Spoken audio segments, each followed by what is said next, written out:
Okay, some new tech that's come past my desk this week. I've ordered one of these last week called a Smart Air Pump from a site called banggood.com, which is like an AliExpress style Chinese order site online. Very similar to a product we saw at the Around the Bay called a thumper or a pumper or a crumper or something like that, but it's an automatic bike pump anyway.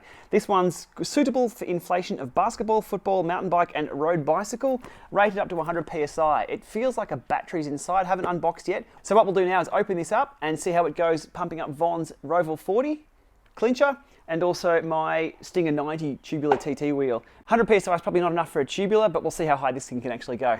All right, let's get unboxing this.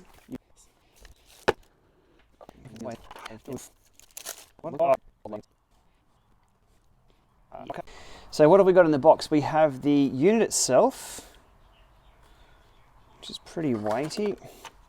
We have the manuals, the box.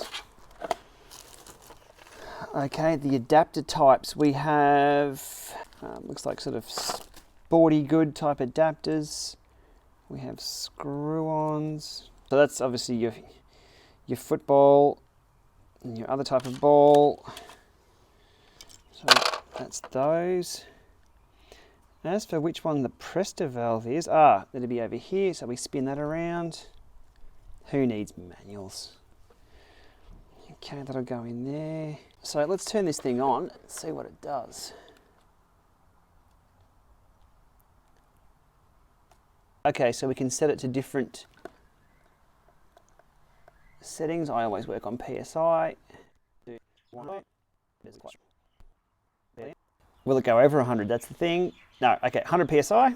Obviously the USB charge port there. Okay, Vaughn, which one first? The Roval or the Stinger? Roval. Roval. That's okay. So, onto the Roval. There's absolutely no air in the Roval whatsoever. Okay, it's not really as flexible as what I'd like, but I'll give this a shot.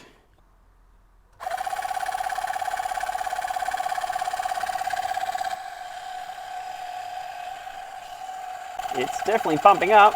That's kind of cool. Now, my Chinese is not that good, but I think that says, hey Lama, make sure it's fully charged before you start doing this. Let's get that sorted now. Okay, we've just gone and put this on the charge for 2 hours and we're back and fully charged. While I was out, we grabbed some scales to feel how heavy this thing actually is. Let's put it on the scales now. Okay, 423 grams, so just under half a kilo. Not a lightweight, but what you'd expect from a big heavy battery. Okay, let's get back to the 100 PSI test on the Roval 40.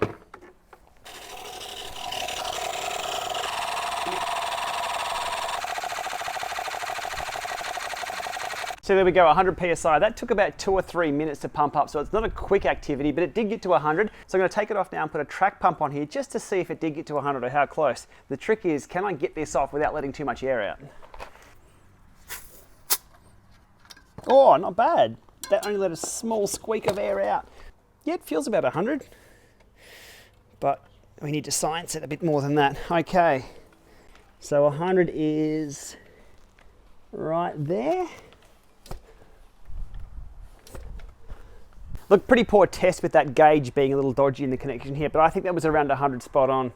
So 100 PSI with this is not too bad for road riding.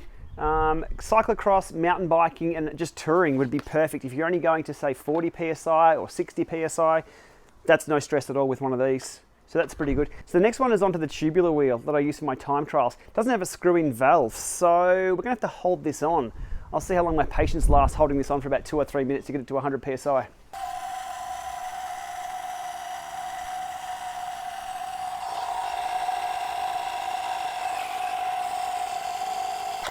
I reckon it's gone. That's all you're going to get out of it. You're not going to get any more than...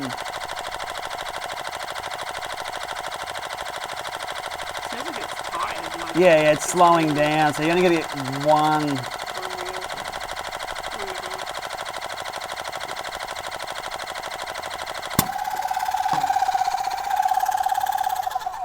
Okay. That was interesting. We only got to 86.5 PSI with that one. The thing started slowing down. It's getting pretty warm.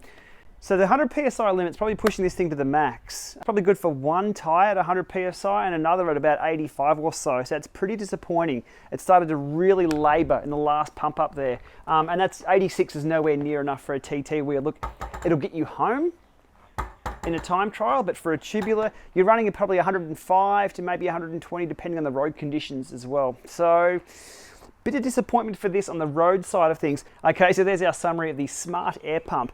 Look, it's a cool device in theory. It's probably a nice little backup that I'll be throwing in the car. We did push it to the limits there twice, trying to get it to 100 PSI. I think probably a better application for maybe tourers, mountain bikers, but probably not roadies, definitely not time trialers who need to get that PSI even above 100. So yeah, look, not too bad. Still a long way to go though in tech. So I'm going to give this a full charge, we'll throw it in the car, and we'll be able to pump up our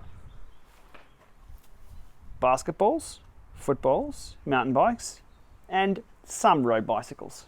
I think for true roadies though, spending this kind of money on a really, really high quality pump with a good head would be the way to go. All right, bit of fun, more tech to play with. See you tomorrow.